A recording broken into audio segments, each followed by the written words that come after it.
Roupas novas para uma nova vida. É o tema e o texto é Colossenses 3, versos 12 a 14.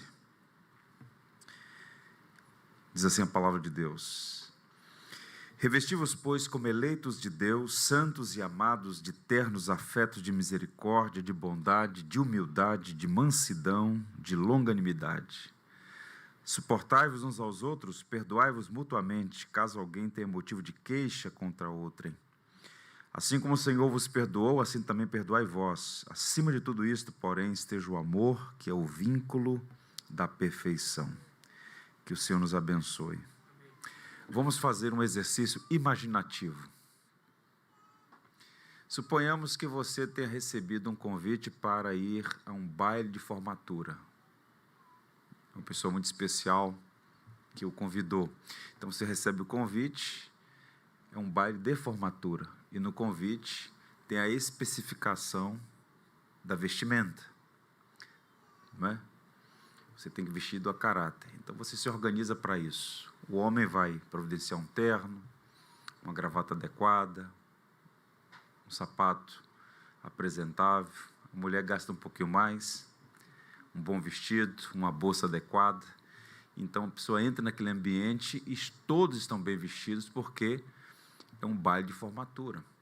O ambiente exige que as pessoas estejam bem vestidas, vestidas a caráter. Mas de repente a pessoa olha e vê lá do outro lado do salão um desavisado de bermuda, sandália havaiana, uma camisa amassada. É estranho, não é? Eventualmente a pessoa pode usar uma camiseta, uma sandália, uma bermuda, mas o ambiente não é adequado. É basicamente o que Paulo está afirmando aqui nessa passagem. Observem que o que Paulo está dizendo aqui é que a conversão, a mudança de status de condenado para salvo, de morto para vivo, ela exige que a gente esteja vestido adequadamente. Observe que na perícope anterior, foi exposta aqui pelo pastor Jader, Paulo usa essa linguagem simbólica, metafórica, a linguagem da vestimenta para dizer, olha, é preciso remover certas roupas, despir-se de certas roupas e revestir-se de outras. Ele está propondo, portanto, uma adequação na indumentária, na vestimenta. E essa linguagem que ele está usando aqui, ela é absolutamente interessante porque ele usa a linguagem estética para dizer que o propósito pelo qual os cristãos foram salvos é para andar em harmonia com o Evangelho, em consonância com o Evangelho, ou como ele diz em outro lugar, de modo digno do Evangelho. Portanto, despojar e vestir são metáforas que apontam para o fato de que há coisas que devemos abandonar e outras que devemos nos apegar.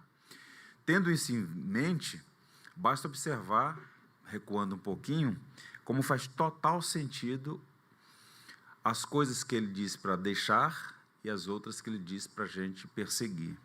Recuando aí alguns versos, ele diz, fazei, pois, morrer a vossa natureza terrena.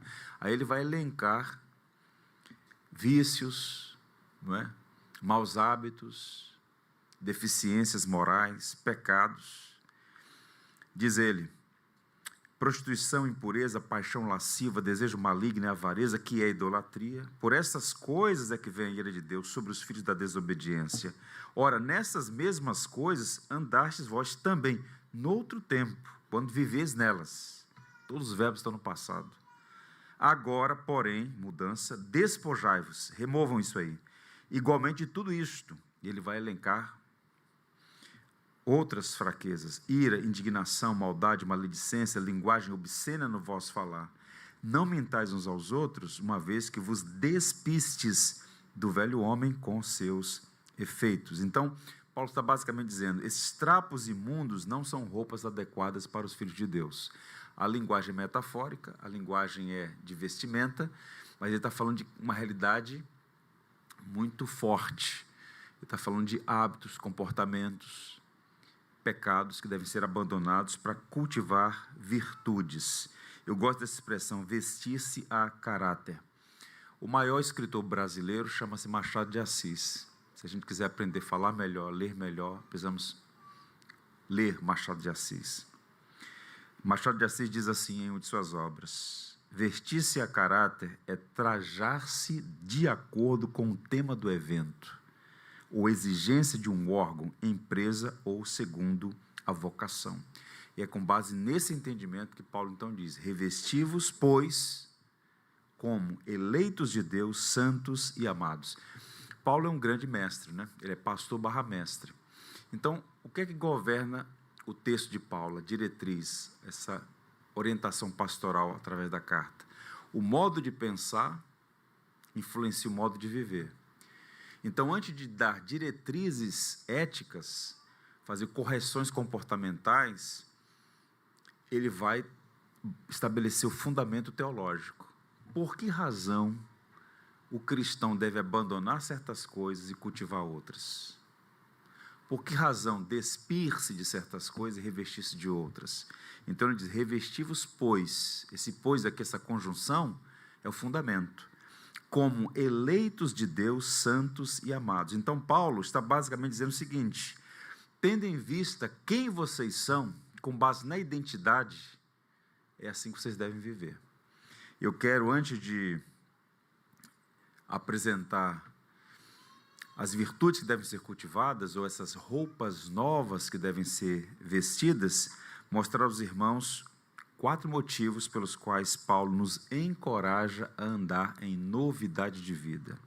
Primeiro, Deus nos escolheu. Ele fala aí da eleição. Revesti-vos, pois, como eleitos de Deus.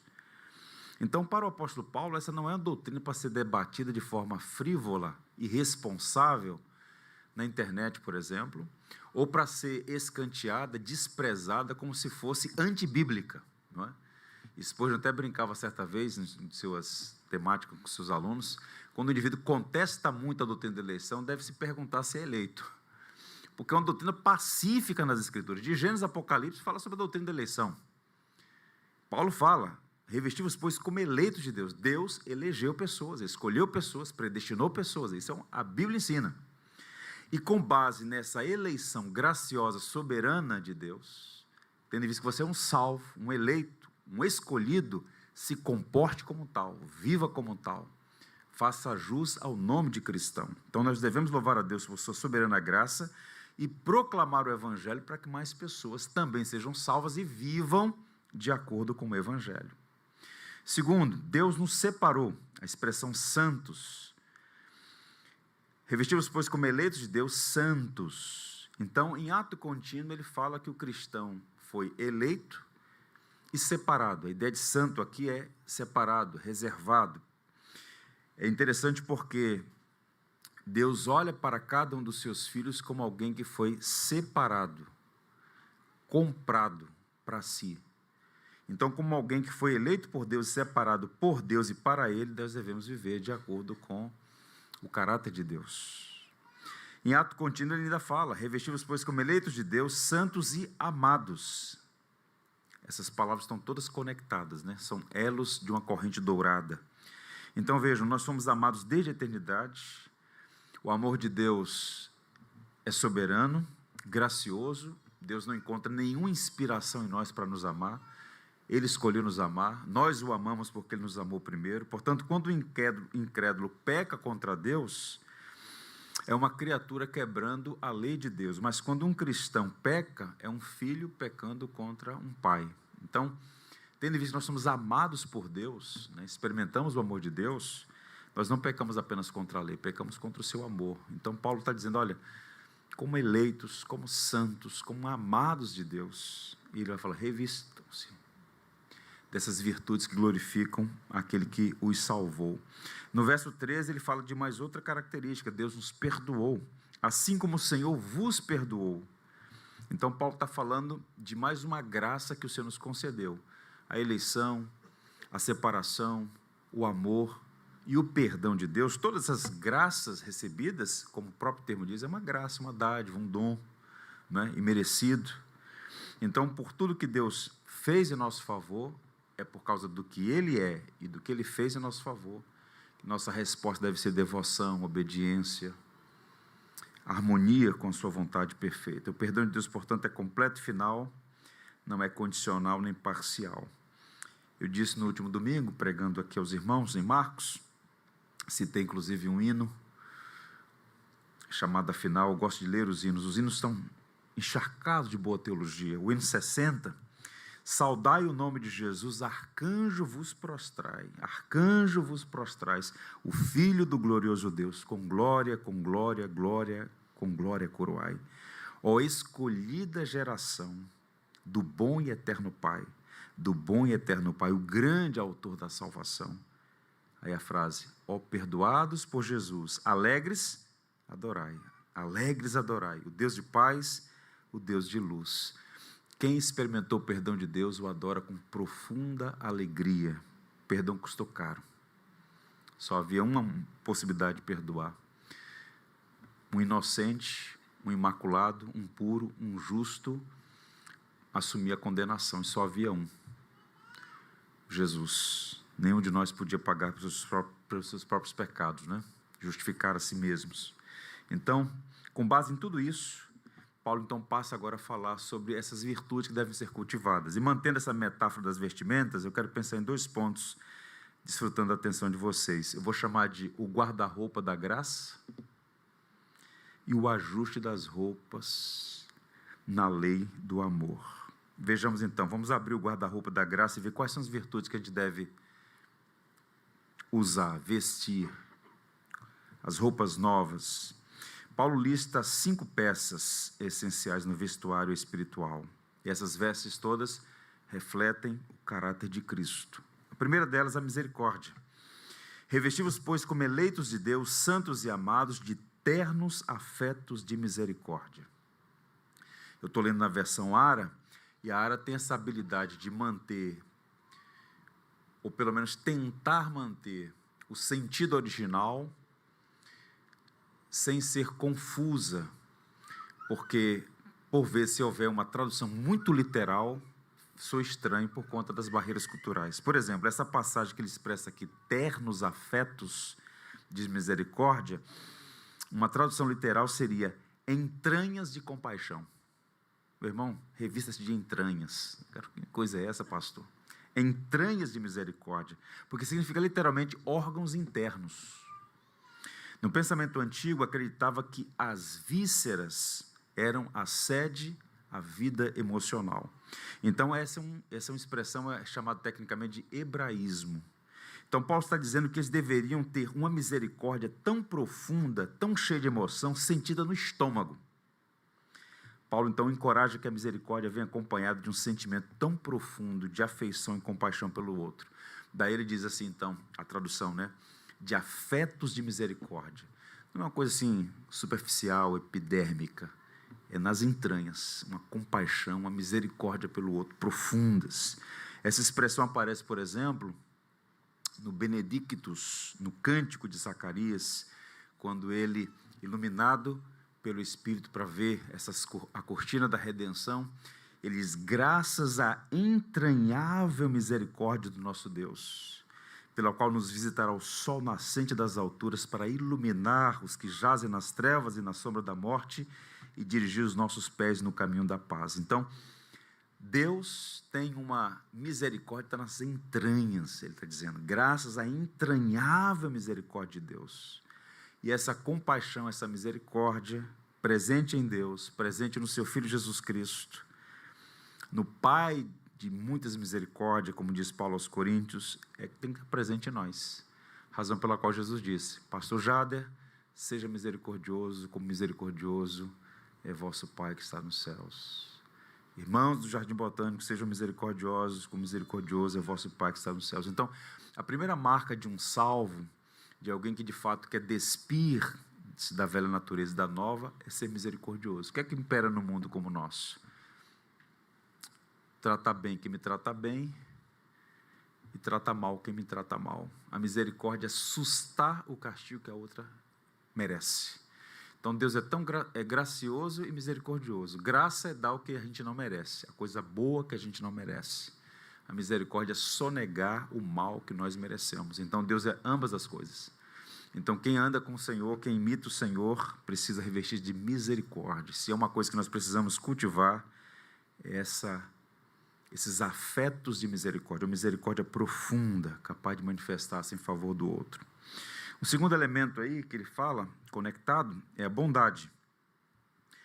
Afetos de misericórdia de bondade, que é, se você pode observar, um dos elementos, um gomo, por assim dizer, do fruto do Espírito, né? Bondade. É um atributo de Deus, nós servimos ao Deus que é bom, benigno e bom. Benignidade tem a ver com, por assim dizer, o plano, na esfera ainda da abstração, e a bondade está na esfera da ação. Deus tanto pensa o que é bom, quanto faz o que é bom. Ele é benigno e bondoso. Tanto é que o salmista nos convida: ó, provai e vede que o Senhor é bom. Prove o quanto o Senhor é bom. E nós precisamos, imitando o caráter do Deus que nos salvou, refletir bondade. Ser benignos e bondosos. E bondade não é abstração, bondade é ação, é serviço. É o oposto de malícia, o oposto de maldade. Bondade é a virtude do homem para quem o bem de seu próximo é tão caro como o próprio. Como está faltando bondade, né? Atos de bondade. É tão estranho, porque por vezes as pessoas até acham estranho, né? Mas por nada. Porque estamos vivendo uma sociedade cada vez mais onde falta caridade, misericórdia e bondade.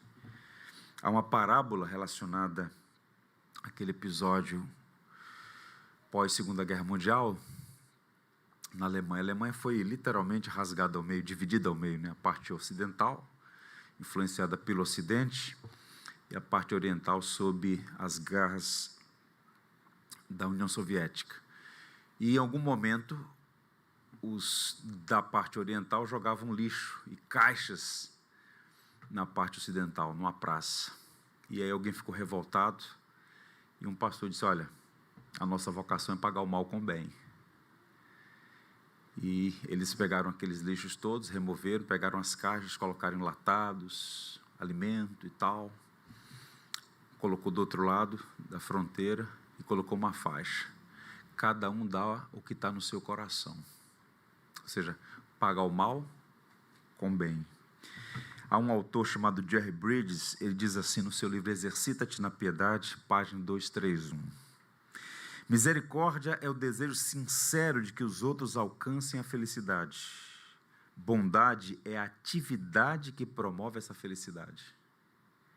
Misericórdia é a disposição interior, criada pelo Espírito Santo, que nos leva a ser sensíveis às necessidades alheias, sejam elas físicas, emocionais ou espirituais. Bondade é a misericórdia em ação, por palavras e atos. Portanto, Paulo faz uma conexão quase que em ato contínuo aqui. Misericórdia, afeto de misericórdia e de bondade. Então, um está no campo dos sentimentos, da afeição pelo outro, e a bondade é a ação, o serviço. Aprendamos, portanto, a ser bondosos. Ou como disse Paulo aos Gálatas, enquanto tivermos oportunidade, façamos o bem a todos, mas principalmente aos da família da fé. Então, enquanto houver oportunidade, o bem a todos, independente de qualquer coisa. O cristão ele é chamado a amar a criação de Deus. O ser humano, todo ser humano foi criado à imagem de Deus. Mas de todos eles, a prioridade, os da família da fé. Por isso, na igreja cristã, a prioridade é sempre assistência aos nossos irmãos, que nenhum deles passe nenhum tipo de privação ou necessidade. Um outro elemento ainda, humildade. Revesti-vos, pois, como eleitos de Deus, santos e amados, de ternos afetos, de misericórdia e bondade e de humildade. A terceira vestimenta que Paulo sugere aqui. No mundo antigo, particularmente na cultura greco-romana, humildade não era virtude. Semana passada eu estava pregando lá na Bahia e mencionei o ministério do apóstolo Paulo, que Paulo disse aos cristãos de Éfeso, especialmente os presbíteros, que ele passou por lá servindo ao Senhor com toda humildade. E ele disse isso em Mileto, que era o principal porto daquela região e era a cidade natal dos pré-socráticos, 3 grandes filósofos da antiguidade, Tales, Anaximandro, Anaxímenes. E naquela cultura, a cultura aqui do Novo Testamento, né, no caso do mundo helênico, humildade não é virtude.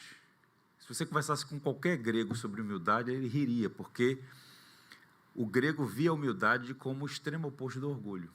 Não era uma virtude. A humildade só se torna uma virtude a partir do Evangelho. É Jesus que inaugura a humildade como uma virtude. Tanto é que ele disse: aprendei de mim, porque sou manso e humilde de coração. E humildade não é falar errado, humildade não é vestir mal, humildade não é morar na periferia. Humildade tem a ver com um estado de espírito que reconhece quem Deus é e quem nós somos.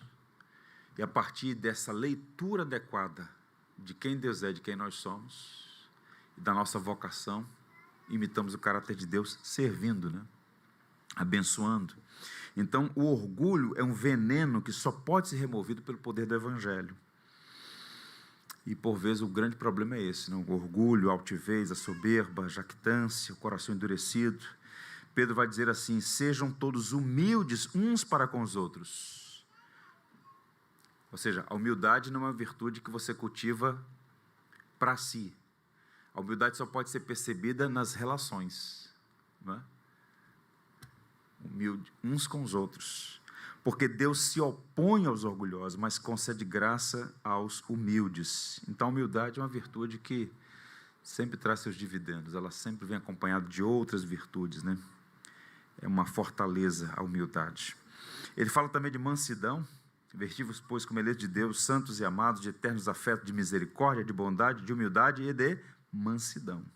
Está aqui outra palavra que também precisa ser recuperada.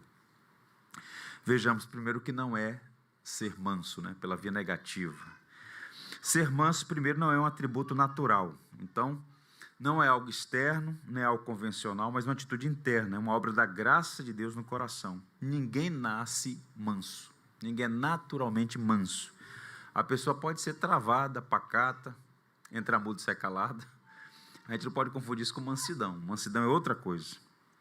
Ser manso não é ser pacato diante dos problemas, não é ser tímido, não é ser covarde, não é ser medroso, não é ser fraco, não é ser indolente. As pessoas mansas foram profundamente vigorosas e enérgicas. Tente imaginar por um minuto.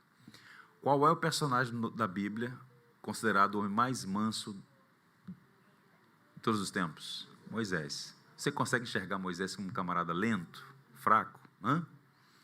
Guiou uma multidão no deserto, enfrentou o faraó. Ele era forte.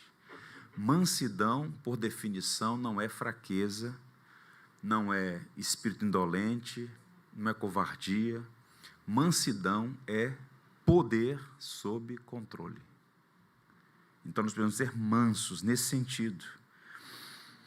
William Barclay sugere que o termo grego empregado aqui era usado para descrever um animal selvagem, portanto, com força, que foi domesticado. Ele tinha poder, mas o poder estava sob controle. Então, não é covardia, mas força perfeitamente equilibrada e submissa à vontade de Deus.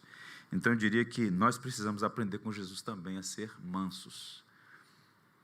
E essa mansidão, ela é necessária. Tomai sobre vós o meu jugo e aprendei de mim, porque sou manso e humilde de coração. E essa é uma matéria que a gente só aprende aos pés do Senhor Jesus. E, por fim, ele fala de um outro elemento aí, que é a longanimidade. Em algumas versões fala de paciência, né? A quinta virtude listada.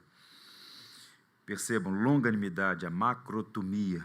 Ou seja, é de fato aquela paciência que persevera, que caminha mais uma milha. Nós precisamos também cultivar isso o quanto antes. 2 Pedro 3,15 diz: tem em mente que a paciência de nosso Senhor significa salvação, como também o irmão Paulo lhes escreveu, com sabedoria que Deus lhe deu. Olha o que Pedro diz aqui, Pedro elogiando Paulo, né? Tenham em mente a paciência que o Senhor significa salvação, como também o nosso irmão Paulo lhe escreveu, com a sabedoria que Deus lhe deu. Nós precisamos pedir a Deus essa longanimidade, né? Tem um longânimo e tem um curtânimo, né? A gente vem do interior, a gente tem algumas histórias, né? De uma senhorinha e se converteu, mas ela era brava. Mas ela fazia um esforço muito grande para lutar contra a velha natureza. Um dia alguém pisou no calo dela lá, ela falou que não devia. Aí o pastor foi falar com ela: minha irmã, tem que ter mais paciência. Ela falou: pastor, eu sou crente, mas a minha mão não é não. Tipo assim. Então, às vezes, esses processos, eles demandam tempo, né?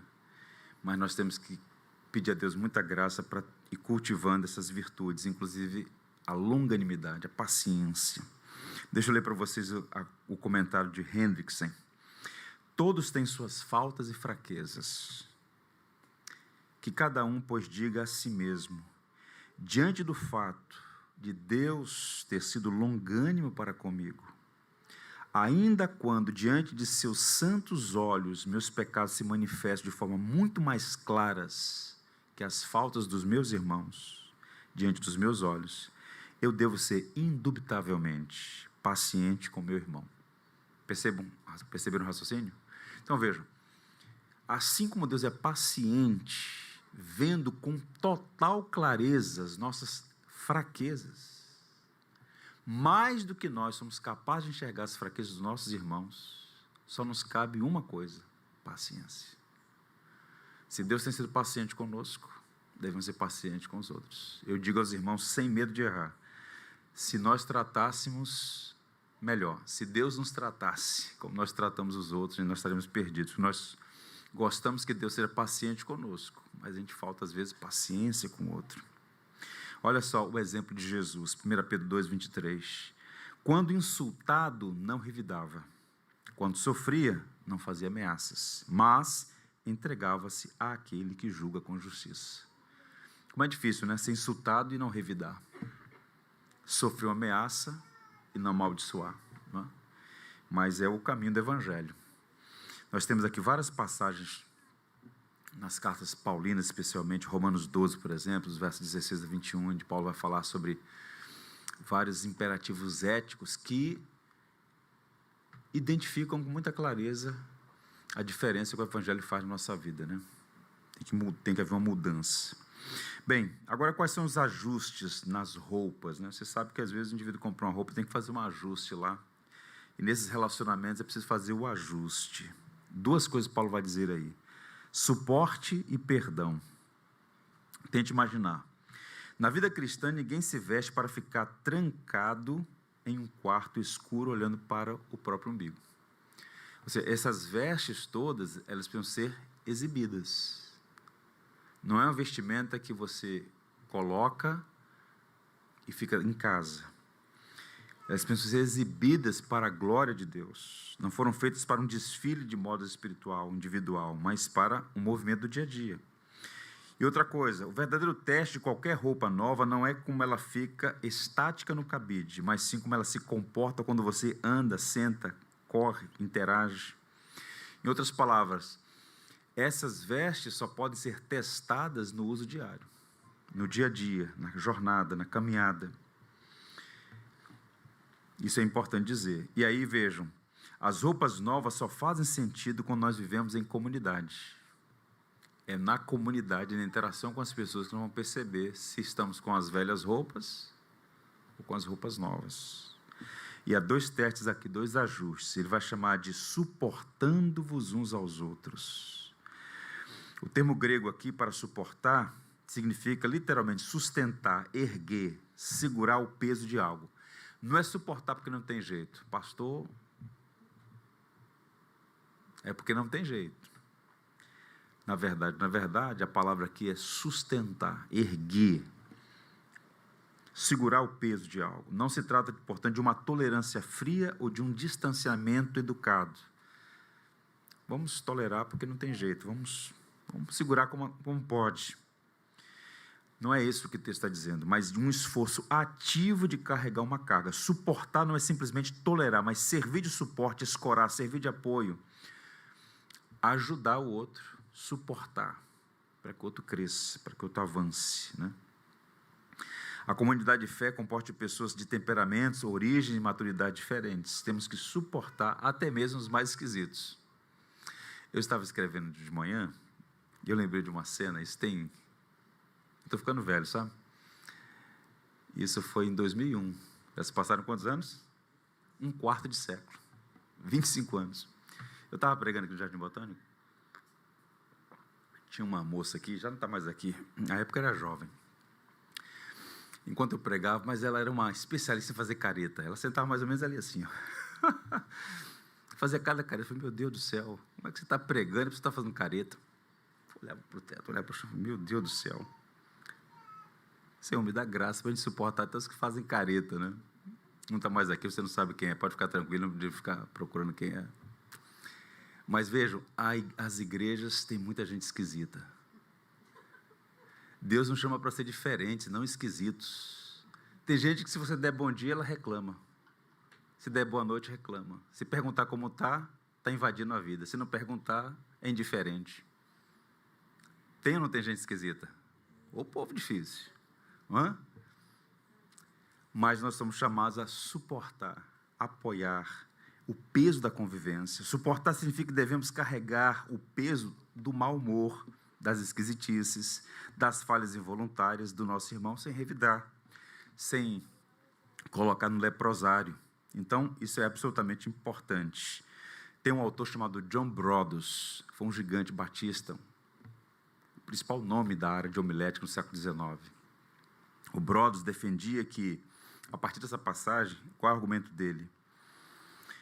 É que as doutrinas bíblicas, aquelas doutrinas mais altaneiras, perdem completamente a sua beleza, o seu poder, se elas não gerarem uma ética perceptível.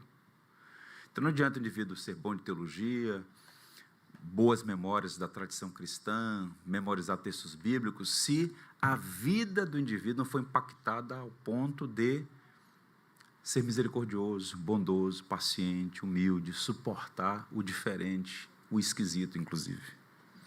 O teste do discipulado para ele, portanto, para o Broadus, argumenta que o suportar-vos é o termômetro prático da espiritualidade. Não adianta pregar de forma eloquente se à mesa da comunhão nós somos intolerantes. Ele chamava isso de decisão voluntária de ser amortecedor dos atritos na igreja. Você tem dois caminhos. O primeiro é potencializar o problema, problematizar o problema. E o outro é amortecer, aliviar, relevar. O amor encobre a multidão de pecados. Em que sentido encobre? Releva, tolera, suporta. Esse sentido aqui. Lembro, por exemplo, da história da missionária contada por uma das nossas missionárias na China. Isso já faz tempo também. No Proclamai, organizado pelo pastor Valdemiro Timchak, a missionária contou uma história que ela estava numa região da China muito, muito pobre. Havia uma fila para uma refeição que seria servida especialmente às crianças. E lá estava a fila.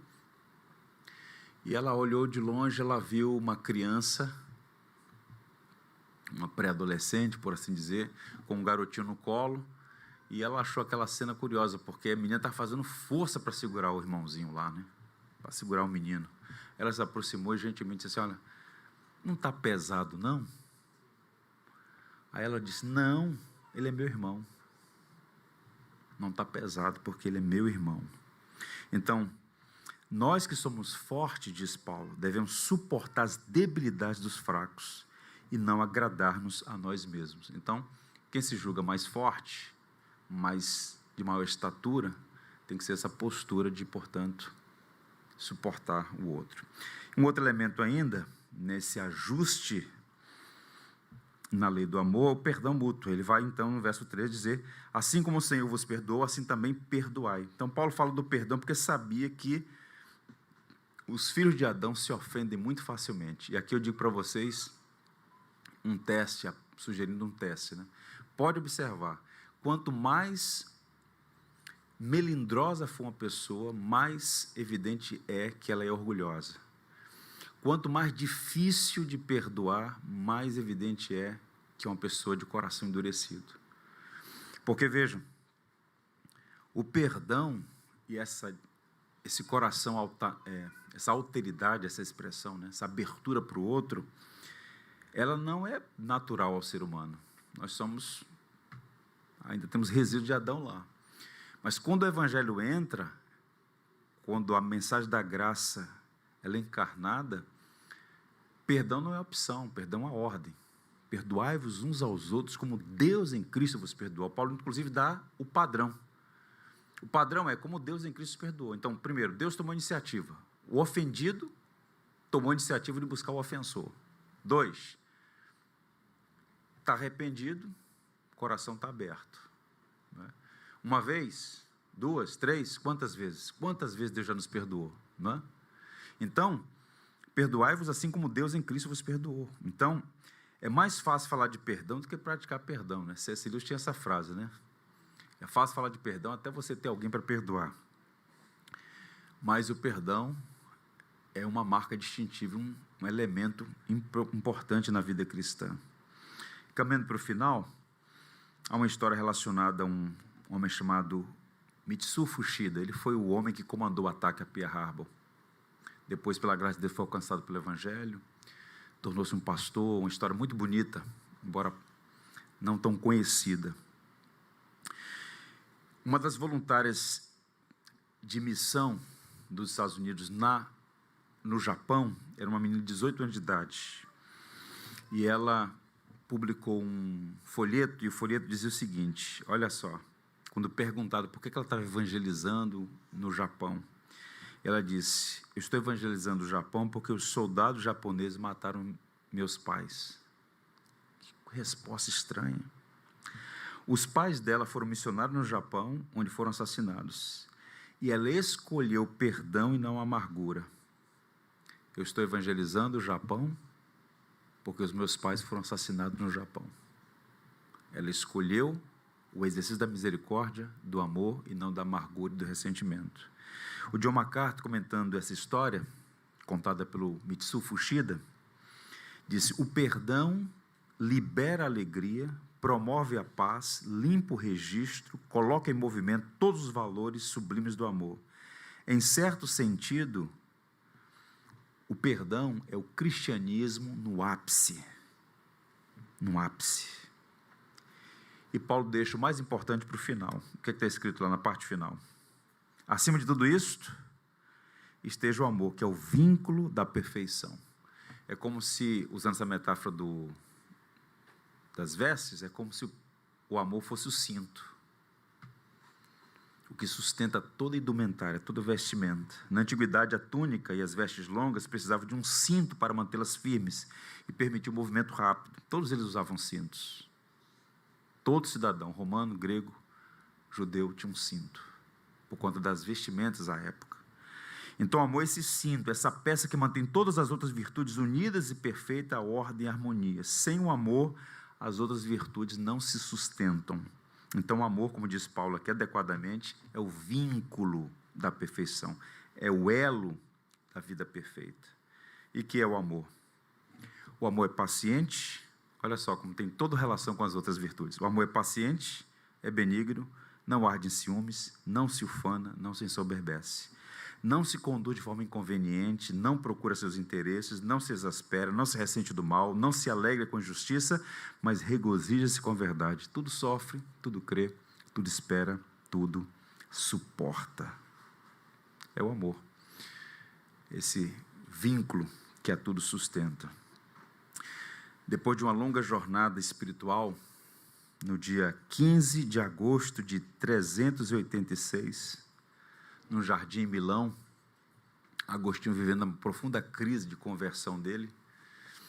Ele está com o Novo Testamento na mão e uma crise profunda entre a verdade e o erro, né? Entre a santidade e o pecado. Tensionamento. Ele pega o Novo Testamento, joga assim mais à frente e do outro lado da praça, umas crianças cantam uma canção conhecida em latim, que o refrão dizia, toma e lê. E quase que num surto pentecostal, Agostinho disse, eu acho que Deus está falando comigo. Aí ele pegou a Bíblia, o Novo Testamento, abriu, e ele leu o seguinte, andemos dignamente, como em pleno dia, não em orgias e bebedices, não em imundícias e dissoluções, não em contendas e ciúmes, mas revesti-vos do Senhor Jesus Cristo e não disponhais para a carne no tocante às suas concupiscências. Sabe o que ele disse dessa experiência? Súbito, depois de ler as últimas palavras do apóstolo Paulo aos Romanos, foi como se uma luz invadisse meu coração e me aliviasse de toda ansiedade. Todas as sombras de dúvidas desapareceram. Naquela praça em Milão, entreguei meu coração. Ou seja, ele entendeu que ele deveria abandonar o que Paulo chama aqui de orgias, bebedices, imundícias, dissoluções, contendo ciúme, ou seja, o velho homem, e revestir-se de Jesus Cristo. Vejam como Paulo está vendo. Revestir-se de Jesus Cristo é revestir de todas essas virtudes mencionadas aqui. Então, qual é a nossa vocação? Abandonar o mal, abandonar o erro, e revestir-se de Jesus Cristo, nosso bendito Salvador. Que Deus nos ajude, irmãos. Pai, obrigado por sua palavra inesgotável. Todas as vezes que nós lemos, estudamos, há sempre algo a aprender. Há sempre uma correção, uma instrução, uma exortação, um encorajamento, um consolo sendo ministrado. Ajuda-nos, Senhor, a deixar as coisas que pertencem à velha natureza, que pertencem ao velho homem, e que não são mais adequadas ao novo status de filhos do Senhor Jesus. Pai, nos ajude a nos revestir da nova natureza, misericórdia, humildade, bondade, mansidão, paciência, suportando uns aos outros, amando uns aos outros, perdoando uns aos outros. Ajuda-nos, portanto, a ser revestidos de Jesus Cristo, para a tua glória e para a nossa alegria. Em nome dele oramos, amém. Deus abençoe, meus irmãos, um bom descanso.